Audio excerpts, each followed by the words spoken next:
We'll guide you through how to create animation with Blender. If you find this helpful, consider subscribing and liking the video. First, open Blender on your desktop. Once it's open, you'll see the default layout. Go to the top of the screen and switch to the animation workspace. This setup is specifically designed for animation tasks. You'll notice the timeline at the bottom, which is crucial for controlling the frames of your animation. Next, select the object you want to animate. You can use the default cube or import your own 3D model.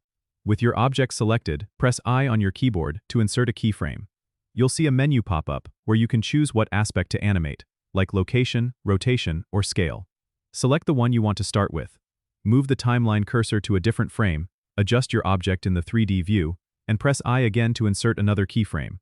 This creates the basic movement between frames. Continue this process for any additional movements or changes.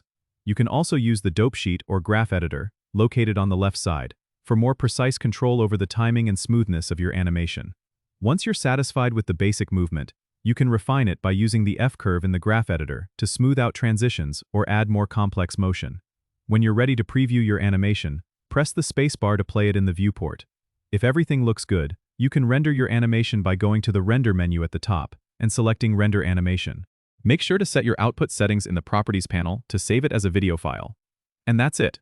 You've created your first animation in Blender. Don't forget to subscribe and comment if this helped you out.